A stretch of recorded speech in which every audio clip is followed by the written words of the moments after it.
Happy Friday and welcome back to another live stream. I am your host, Sarah, and I am joined by John. Once again, please like and share the stream as YouTube is once again not giving out notifications.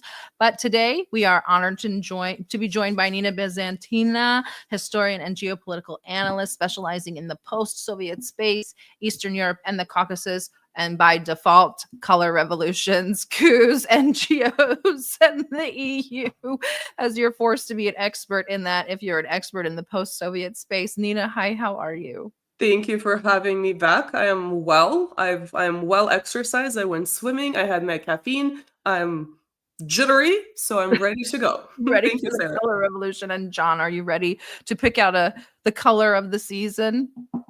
Oh, I guess so. I don't know. It might just have to be black moving forward. But my head is spinning with all the news from the week. So I know that we're going to get into it, but it feels like we're putting the final touches on fascist dictatorships ahead of World War III. I love that. Don't you think? We're starting off with optimistic pessimism. I like that. Getting our fascist dictators in line with Salome, the French-born dictator, soon-to-be dictator of Georgia. So we've seen the protests erupting in the West. Of course, they're painting them as this liberation movement. I don't know, from getting out from under the thumb of Russia. How do you feel about the protests and sort of can you tell us about the drivers behind this? Well, to situate the protests in more sort of broader geopolitical terms, I think it's important to note that we're talking about the Black Sea region. And if we think about the countries that are located there, it's southern Russia, Ukraine. Both of those countries are at war right now. Romania, Bulgaria, those two are sort of in the rules-based order, right? I'm using scare quotes. And we also have Moldova, which is a post-Soviet state, which has been a very interesting country to watch this year. And we have Turkey, right, a NATO country, and we have Georgia. So Moldova recently had elections, and its pro-EU candidate Maya Sandu barely won. And the reason she won was because they had to basically activate the diaspora. But they only really relied on the diaspora in the Western countries. And then Russia, that has somewhere between 300 to 500,000 Moldovans, only had 2 places where they could go vote. So physically, it was impossible for them to participate to the fullest extent. So again, something happened in terms of the democratic process that the rules-based order right likes to promote. But if the election isn't going the way that it should, things are being manipulated in this way. And of course, today, I'm no specialist on Romania, but I'm sure we also the news that the Constitutional Accord basically annulled the election results, taking the victory away from the candidate that the Western media has been painting as far-right, anti-NATO, pro-Russian. Russian interference has been in the news, again, scare quotes, regarding that election as well. So now we have most of the countries around the Black Sea region involved in some kind of turmoil. In the case of Moldova and Romania, it seems it's one of these you're going to vote until you vote right situations. And in the case of Georgia, where the rules-based order didn't get the results that it wanted, we now have these protests. And of course, these are protests that are sort of using the earlier spring protest about the so-called foreign agent law as a starting point, because there seemed to have been a lot of discontent regarding that law, which of course the media also painted as the Russian law, even though it had more to do with, the original 1938 American FARA law, in terms of basically tracking the funding that goes to the NGOs. And in my opinion, that law seemed very reasonable, right? Organizations that have 20% or more funding coming from foreign sources should be transparent and should declare them. On the surface, that seems very reasonable. But of course, Georgia is one of those places that has all the biggies, right? USAID, National Endowment for Democracy. And unlike places like Russia that ended up getting rid of them, Georgia didn't. So some would speculate that these NGOs may have something to do with the protests that we saw in spring and now. In fact, some Georgian parliamentarians as late as August accused these American NGOs with basically saying that they're funding quote unquote extremism. And this is in the English language media coming from Georgia. You're welcome to Google it yourselves. So it's sort of this knot around the Black Sea that seems to be connected, although each particular flashpoint obviously has its own particular specifics, details. And, if you'd like, we can go into those details, Sarah. Well, I think that it's interesting that you brought up the Romanian election, because now we see that they're poking at Armenia as well. So it's like all these little hot spots in the post-Soviet space. So people are asking in here, well, are you going to touch on Syria? Well, we may or may not, but like you guys have to understand how interconnected this is also to Syria. So this little, I like that she called it a knot, this little knot around the Black Sea of these post-Soviet states are automatically hot spots for the West. Yeah, and obviously, in light of Russian involvement in Syria, you kind of have to connect it to Syria, even on that level. I'm not sure how far we can go with that today, but it's definitely something that cannot be ignored, because Syria has been strategically important to the Soviet Union, right, since the 1970s. And of course, today, you can say in some ways it's even more important as that one outpost where the Russian military bases are abroad. So yeah, it's definitely something to consider. And I'm not sure if I've made up my mind about what's going on in Syria, because I don't think everything is what it seems. But I think we'll sort of see things play out in the next. Maybe after Qatar, the Doha forum this weekend, hopefully, maybe we'll get some clarity on it. But at least in Georgia, things look pretty optimistic. I don't think that people are really falling for it that much. But what can you tell some people are, so we'll address that. But what can you tell our listeners about the misconception that the Georgian dream is somehow the Russian dream, and is very pro-Russian. And basically, what we were in Russia, and there's a ton of stuff in Russia now that's imported from Georgia because they can get their sodas and snacks that are Western. But other than that, I didn't see a very vested interest in what was going on in Georgia. So how is this Georgian Dream Party pro-Russian? And what can you tell us about actual public sentiment inside Georgia for the party? Well, from the Russian perspective, Georgian Dream is a pro-EU party. So it's really funny to see the Western media covering the Georgian Dream as a pro-Russian party. They're basically using the founder, Ivanishvili, who is a businessman who has some connections to Russia, as the starting point, as the way to position this party as being pro-Russian. But if you actually look at what this party has done since, I think it was established in 2012, and it sort of rose up the ranks. Right now, it holds about half of the parliament. It's obviously been re-elected multiple times, so this is a popular party. And if you look at what it's actually been doing, it has been on the EU path up until this year. And what's been happening this year was basically, from the Georgian perspective, from the perspective of the ruling party, was meddling in Georgia's domestic issues to the point where it was becoming unbearable for them, right? So first and foremost, the foreign agent law, according to some Georgian politicians that gave public interviews, including the prime minister, right, the leader of the Georgian Dream, Irakli Kobahidze, he talked about what he termed to be as threats coming from the EU. In fact, they even publicized certain phone calls. This all kind of happened earlier with, at the same time as the assassination attempt in Slovakia. Mm-hmm. So things were said that then the EU side said were misinterpreted, but I'm pretty sure the way that they were said, I don't think this, the prime minister of Georgia would have publicized it if he weren't actually very concerned for his own safety in that context, right? So there, in their opinion, in the opinion of the government, right, the party leaders, there was all this blackmail and threats coming from the EU in terms of their fulfilling certain things. First and foremost, getting rid of this foreign agent law. And like I just described it, it seems very reasonable. If you're an NGO, you're getting a ton of money from abroad, you probably should declare where it's coming from and what it's being used for. I mean, to me, it seems completely reasonable. I think every country should have laws that are similar. And of course, the US is the first one to have a similar law, right? It goes back to the 1930s, right? And so the fact that they would be calling it the Russian law is, of course, a misnomer, because the Russian law is also based on the American model, obviously with regional specifics.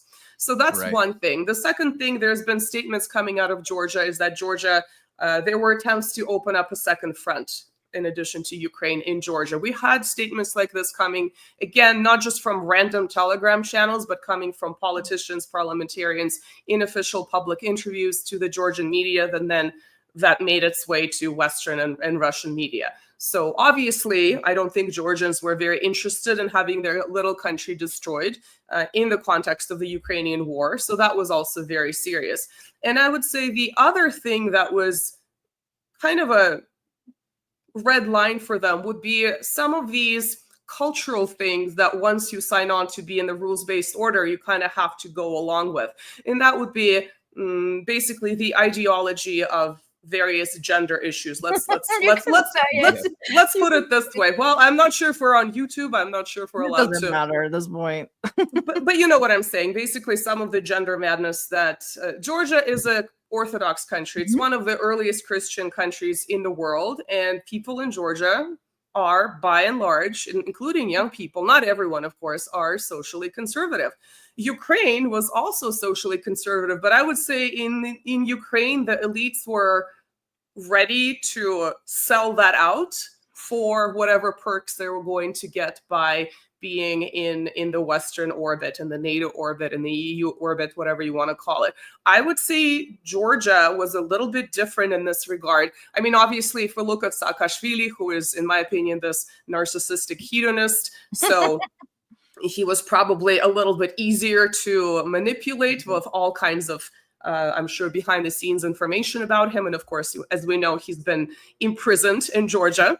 And he'll be imprisoned for a little while. So that's very interesting, as sort of the first Rose Revolution leader that was, so lauded in the West in, the first decade of the 21st century. In fact, his party, it's called the United National Movement, is the main opposition party. And when you go and read the generic Wikipedia description, it just blows your mind, because it's described as a Euro-Atlanticist party. Not just a pro-EU party, but a Euro-Atlanticist party. Like, what is the Euro-Atlanticist party doing in a West Asian country? Yes, it's European, perhaps, if you look at the history of Christianity in Georgia.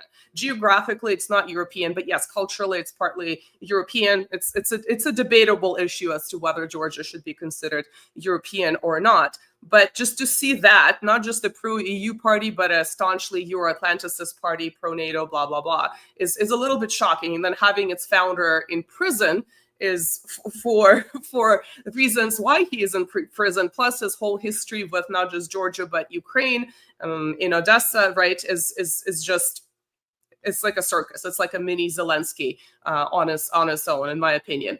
Yeah, and so in this way, Georgian dream was on the path to, the EU membership up until recently. But all of these events, I think, in actually this year, really undermined. I think the EU sort of went, well, I don't even know if we should call it the EU. So whatever entity controls the EU, NATO is, I don't know if it's the transatlantic elites. I don't know if it's Washington and London. There are all kinds of theories as to who is actually in charge there. But whoever is in charge, right? We can call them the official Western elites, right? I think they sort of overplayed their hand and they went a little too far.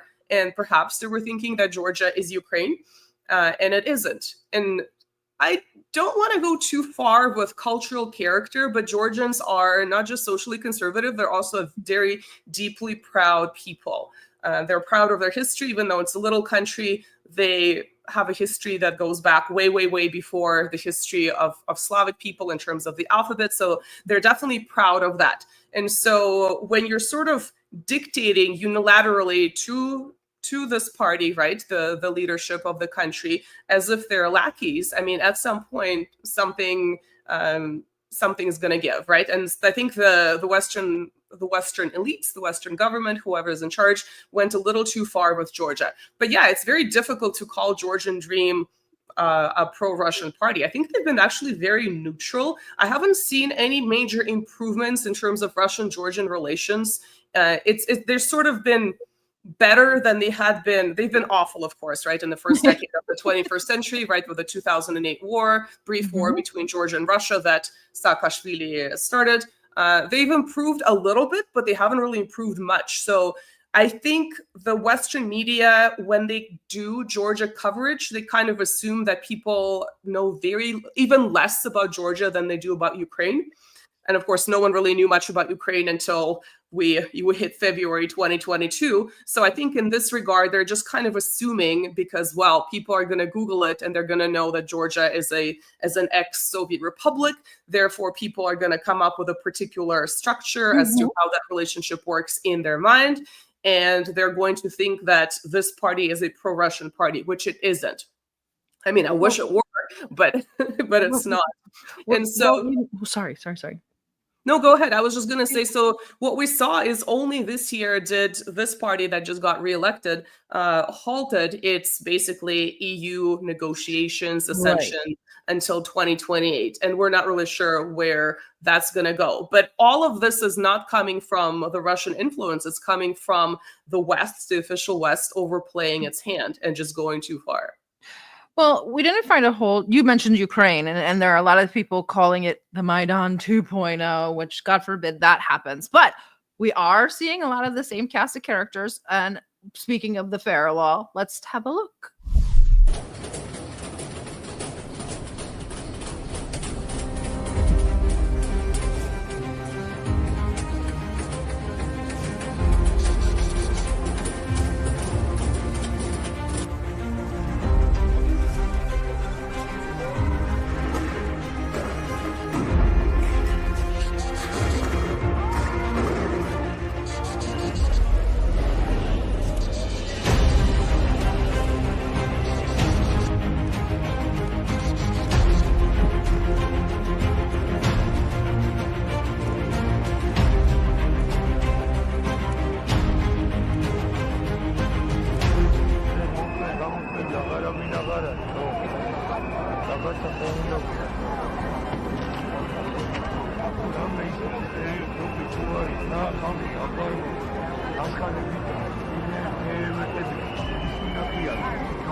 Good stuff. Good stuff. I mean, to me, the hypocrisy is just so rampant. When you see videos like that, the clear evidence of foreign backing to these color revolution types of protests or whatever you want to call them, literally a guy shooting off fireworks out of a rocket. And the West, you know, all of our media institutions saying, oh, no, there's no foreign influence. There's no foreign influence in Georgia. That's ridiculous. Well, at the same time, here in the United States, you know, we are implementing stricter and stricter fair laws. I mean, we have friends that have been subject to investigations on the basis of fair violations. So I think it's really all projection and concern that what they know that they're doing in places like Georgia will come back home at some point. But of course, you know, we don't have Russians or people flying in from other countries who are on the streets protesting, shooting off fireworks here in the United States right now. So I always find that funny, and the denial just makes me laugh, quite frankly. I think it's interesting that I don't know if you can really compare it to the Maidan, and of course Georgia had its Maidan, right? In 2003, it had a very lovely name, the Rose Revolution, and that happened in the context of other color revolutions, right, which is where the term comes from. There was a tulip revolution, right, in Central Asia, etc. So I think it's important to remember that. But in terms of the sort of the surface-based perception, it's definitely looking like the Maidan, because what do we have? We have foreign flags, we have EU flags, we have other countries in addition to Georgian flags. We have signs in English. We have people speaking really good English when they're talking to the media. We have all the social media that you've highlighted again in perfect English. We've had I haven't verified this, but we've had sort of viral pictures of an injured protester that ended up being an employee of a foreign embassy, et cetera, et cetera. So there's a lot of that, right? And whom is that aimed at? Is that aimed at the domestic audience in Georgia? If the domestic relations in Georgia are important to these protesters? No, it's aimed at the Western audience that is, that is an English-speaking audience. Europeans obviously speak English as well, and they're going to be consuming this content. And on the surface, it looks exactly as it's looked in other places where these people are protesting against the newly appointed dictator that the media decided is a dictator, even though this party was just elected, right? Again, clearly it's a popular party. And yeah, it's on the surface, it's sort of following that same pattern. And I guess to me, it's kind of shocking, but maybe it isn't, because it's like there's been so many books written about this. With the age of social media, there's a lot more way to sort of challenge the dominant narrative. It's not just like the cable news that you turn on and you can't really go check anywhere else, but they keep following that same pattern. I mean, I suppose because at some point it worked, but it doesn't seem to be working here. And, before we went live, you and I chatted a little bit that it's actually not very easy to figure out what's going on the street, because if you look at various media sources and then you go down the rabbit hole of Telegram channels that are giving you, live footage or newly recorded footage, the perception is very, very different. The Ukrainian media is telling you that the Georgian government is about to collapse. The Western media is sort of a little bit less dramatic. The Russian media is saying the protests today, at least in the capital, were fairly peaceful. They wrapped up, but they're still happening in other places. And at the same time, you have these articles about police brutality, sort of the token articles, right, coming from, Deutsche Welle, coming from the BBC, although we're not really seeing much of that. From what I've seen, the Georgian police and authorities and whatever elements from the army were.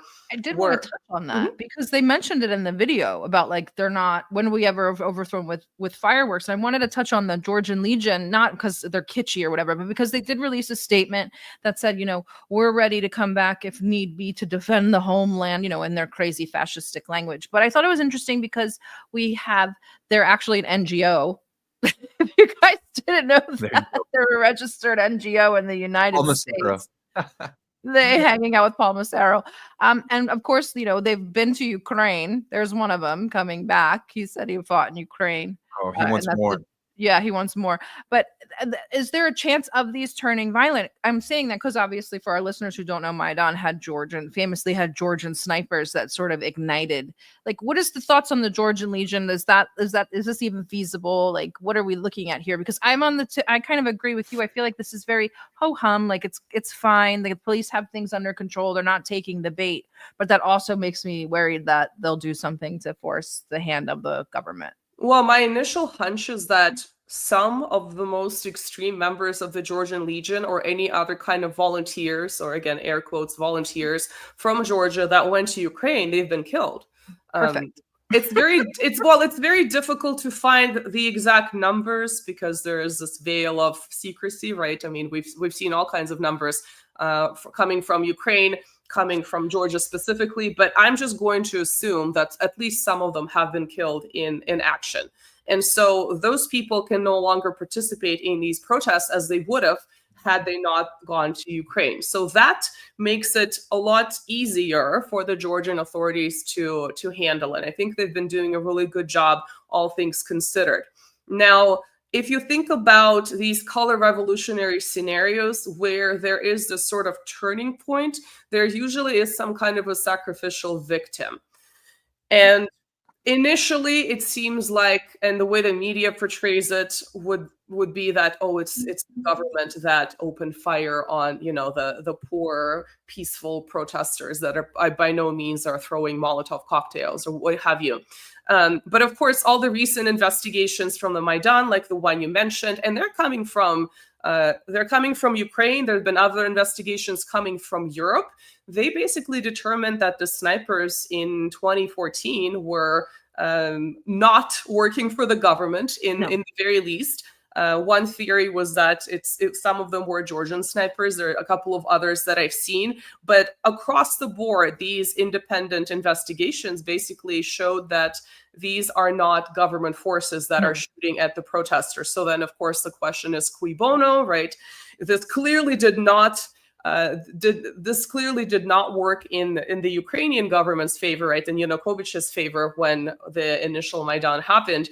And so in the case of Georgia, we haven't seen that, and hopefully we won't see that, partially because perhaps these more extreme elements, more radical elements have been killed in the fighting in Ukraine. Perhaps it's because the Georgian government was anticipating this. I mean, they just had the experience in spring with the previous set of protests. So perhaps they've really been ready. And of course, they have seen this scenario play out in other places. So I think they've really been pretty constrained, and I mean as much as they can be, because some of these protesters would get violent with them, the sort of the typical tactic of trying to elicit a violent response from the government, and then of course to film it and to show this awful oppression, so that Deutsche Welle and the BBC can publish it on their front pages for that particular day. So yeah, I really just don't think the Georgian Legion, and again, the Georgian Legion,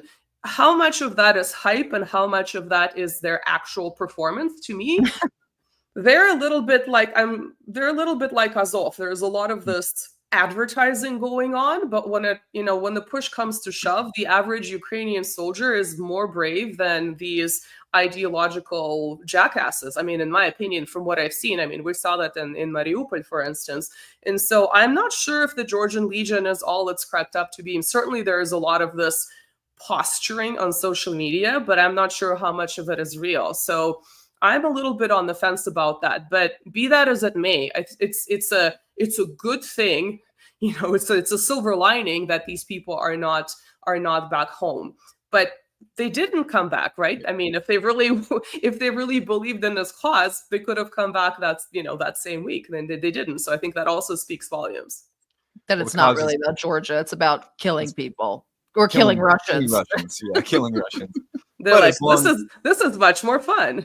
Yeah, it's way more fun over here. It's like almost as long as Russia has the SMO going, it'll continue to act as this magnet that sucks up all the extremism. So thank you again, President Putin. We're sucking up all the extremism.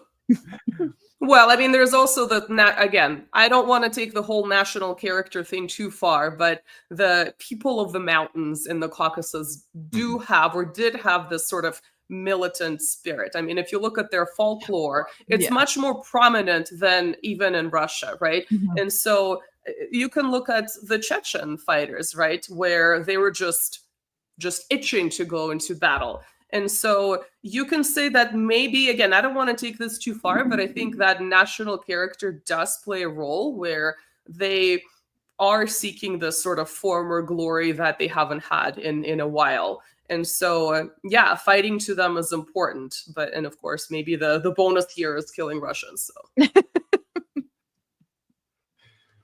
Well, I mean, the region is extremely complicated. And I think that we wanted to kind of explore some of the broader implications for the region.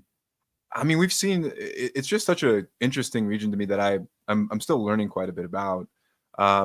It seems like on one hand, it can be a real hotbed and potential for NATO to inspire these types of radical elements, extremists.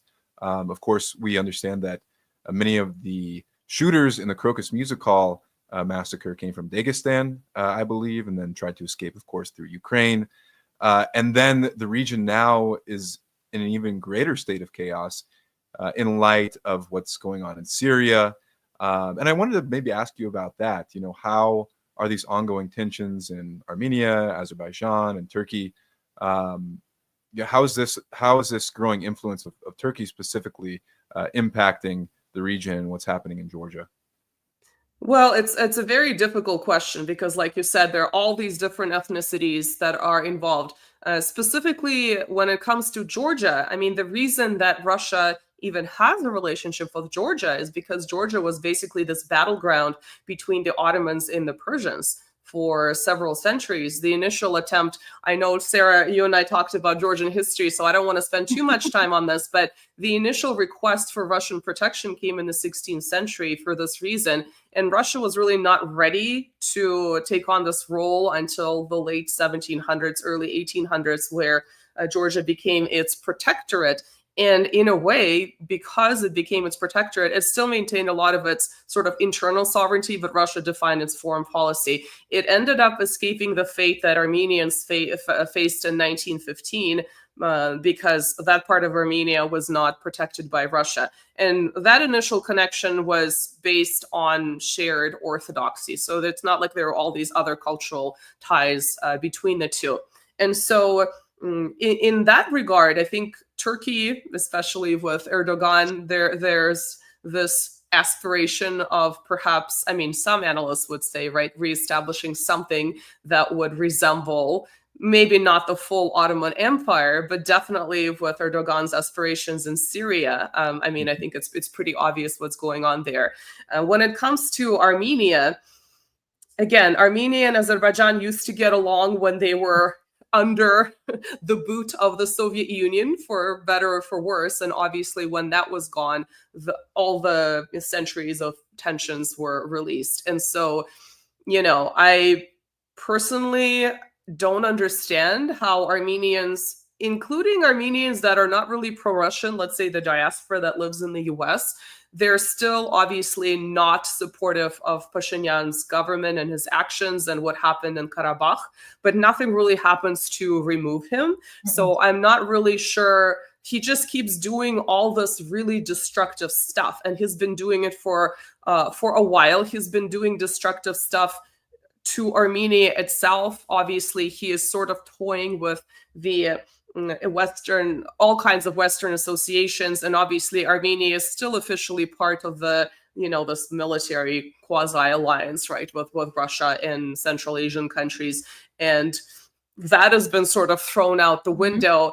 And so, but even Armenians that are not interested in Russia or even anti-Russian, they clearly don't like what has been doing domestically by, losing Karabakh, which is the most obvious example, but other things too. But yet he stays in power. So I'm not really sure who is behind him. Well, I think we could tell who is behind him. It might not be someone in Armenia, but he's been very, very damaging and destructive, right? And Armenia is a little landlocked country. Again, it's a country with a very long history, a proud people, but it really needs someone else to protect them from Turkey. And I think in this sense, some Armenians may think that Washington would protect them, but if you see the way Washington treated other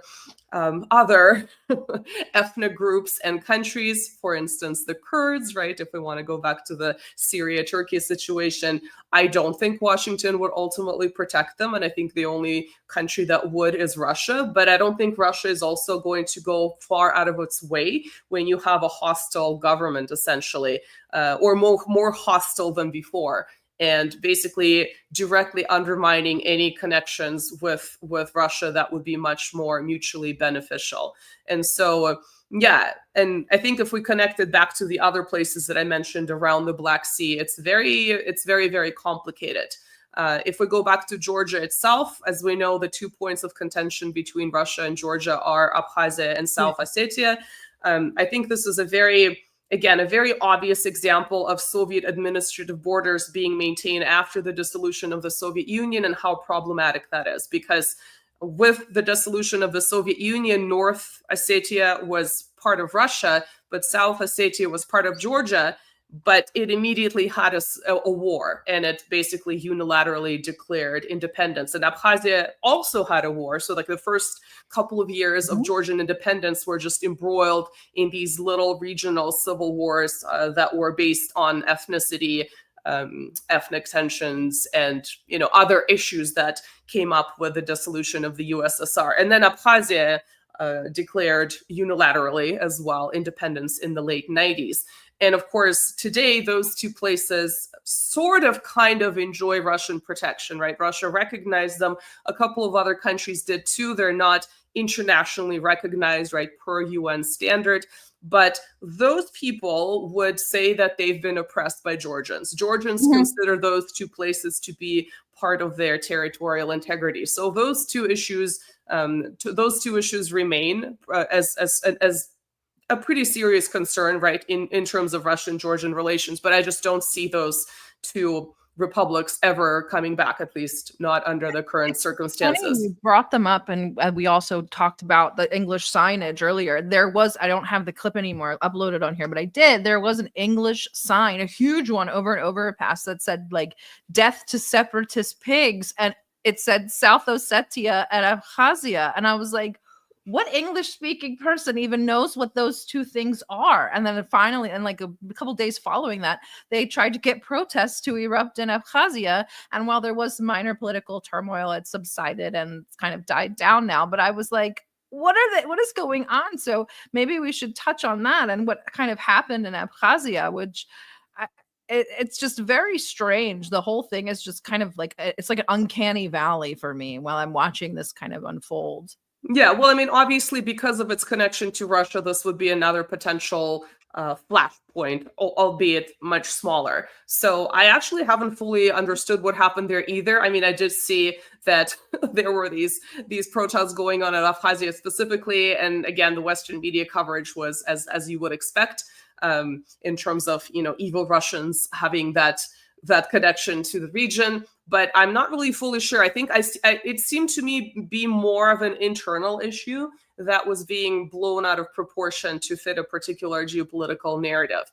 But yeah, if you put Georgia back into the equation, I mean, they certainly consider that land to be theirs, although de facto they have no control over it. So if Russia and Georgia were to improve relations at some point, which it seemed like it's sort of very slowly, naturally heading in that direction, I think in this sense, how Putin never really does things really rashly and quickly. He kind of just lets things play out. And I think having that Saakashvili period, which was insane, right? And then just kind of letting things play out after the 2008 Georgia-Russia war, it seemed like the Georgian Dream Party, which is not a pro-Russian party, but much more moderate, it's sort of very slowly on the way to having more of a neutral relationship. I mean, if you think about Russia-Georgian relations, I mean, Georgia is, what is Georgia's economy, right? It's tourism, it's importing, it's exporting wine. It's not really like this manufacturing powerhouse, right? And of course, all those things are nice, but one of its major markets was Russia.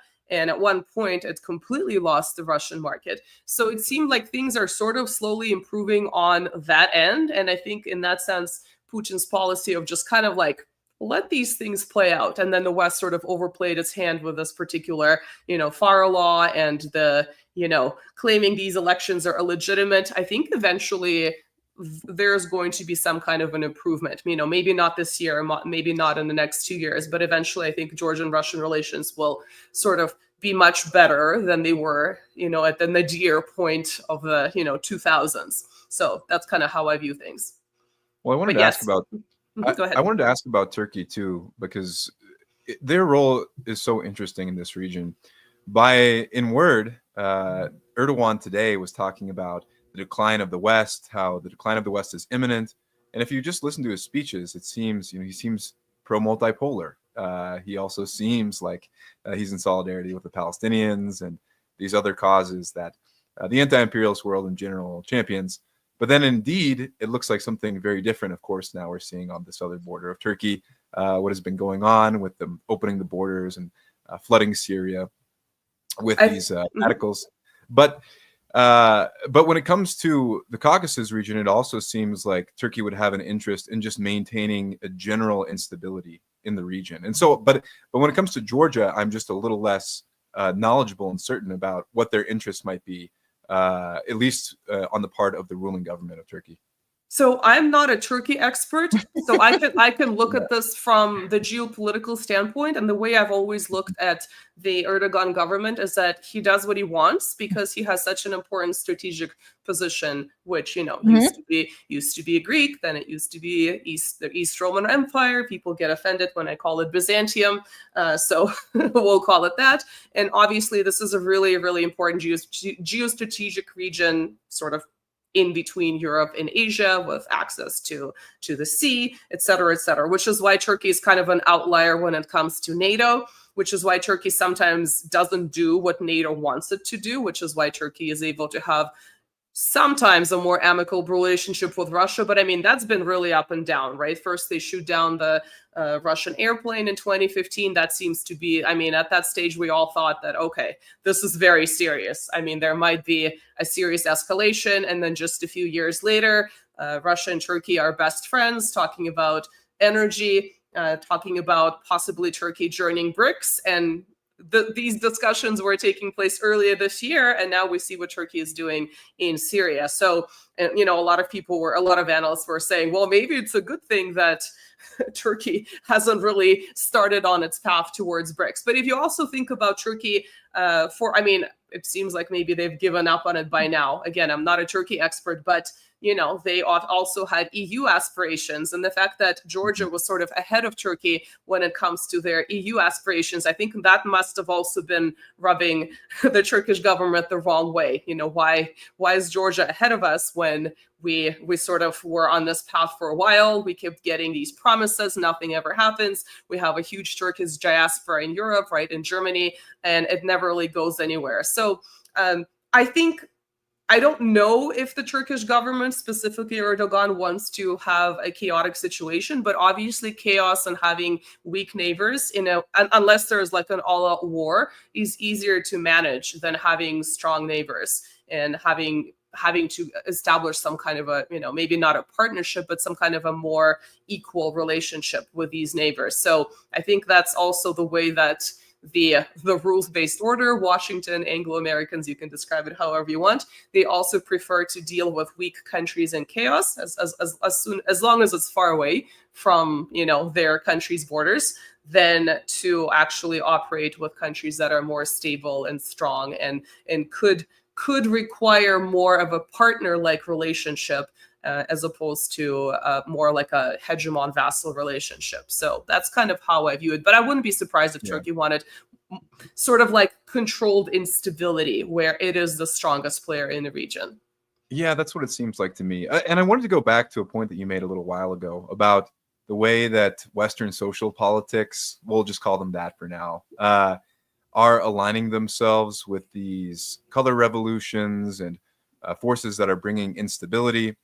And trying to challenge not only the traditions and cultures, but the continuity and stability of independent governments. That we've seen this. I think with Ukraine, it was a little bit more novel, but now it seems like a very clear pattern.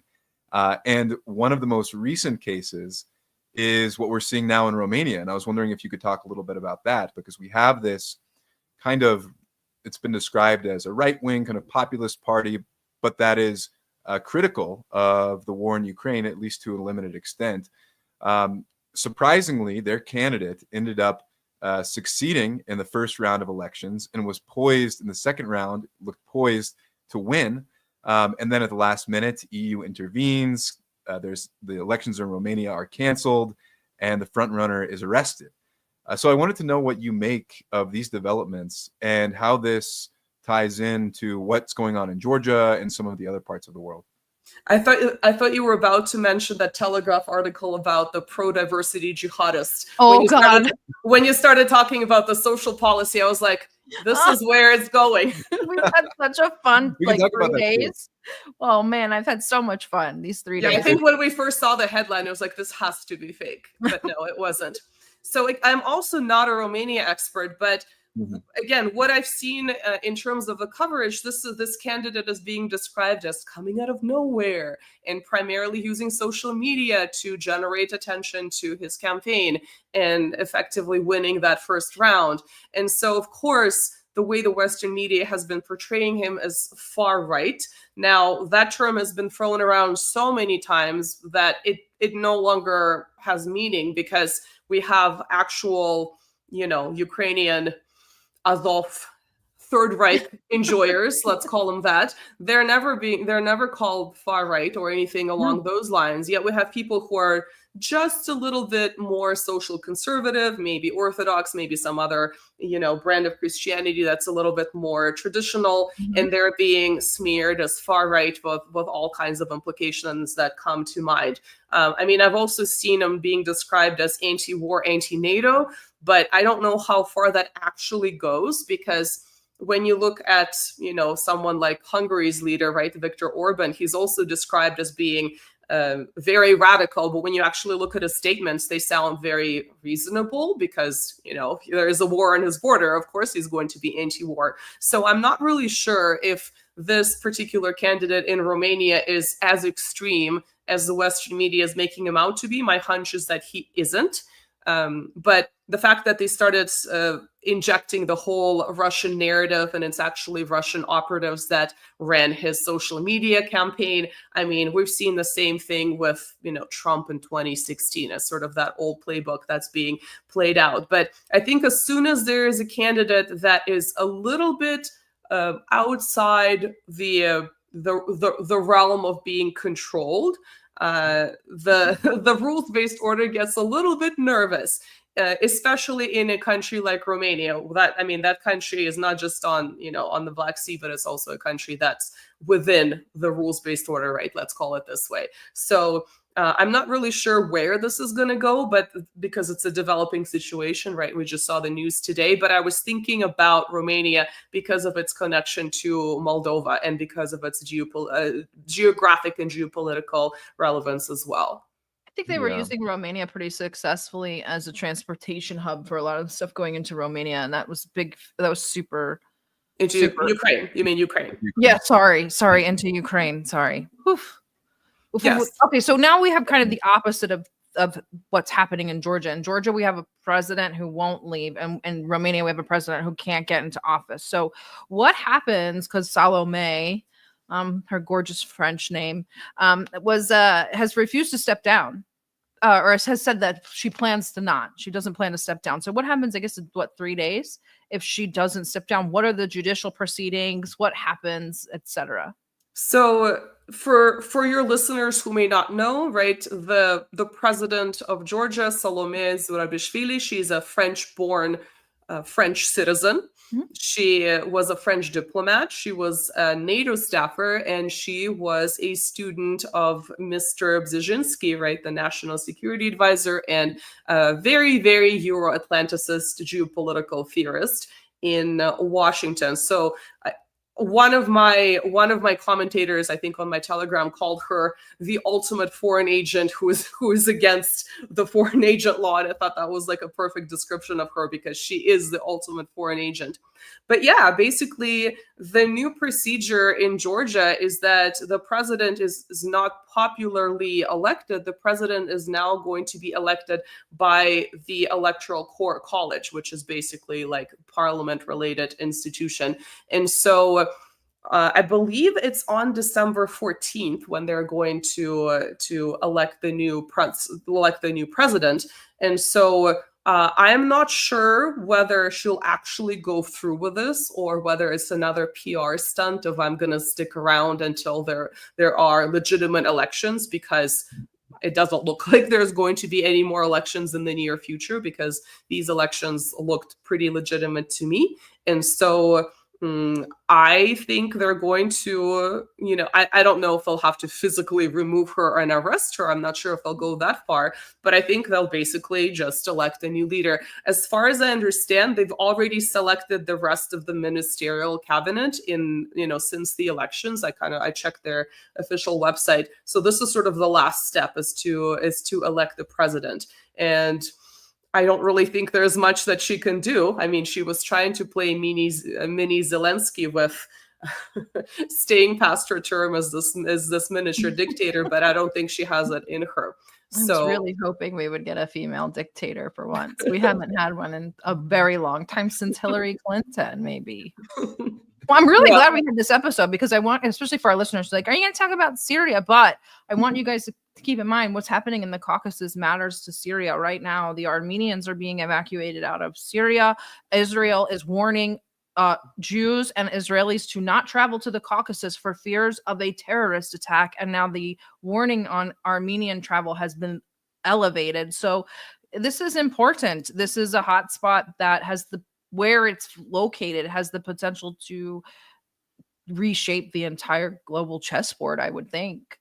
Yeah, and I mean, it was a hotspot too. If you go back to the 80s, the Georgian president, whose name was Shevardnadze, he was accused of harboring Chechen terrorists that were basically doing very bad things in Russia proper. So there was also that kind of bad blood between Russia and Georgia in that particular period, and it was very easy for those terrorists to go to Georgia because, again, very small region, but a lot of different ethnicities, very easy to hide in the mountains. And so, yes, potentially other things can happen there. Hopefully the Georgian situation resolves as it's meant to resolve in a peaceful way. And it does appear that cooler heads are prevailing in Georgia. Honestly, it seems the prime minister is so non-reactive. I kind of am enjoying it. He's like, all right, well, just delay the talks then. Like, it's very like, we're just going to follow the law and just not react to this. It's pretty interesting. Yeah, I think the EU side is being more hysterical is actually very funny to me. I think that's the point. It's like the Xi Jinping, like, just watch them like destroy themselves or run out of energy and need a nap or something. It's pretty interesting. Yeah, I mean, it's been crazy to see EU, NATO, US forces basically try to turn the region into ground zero for the woke jihad. That's what it looks like. The woke jihad from the mountains of the Caucasus.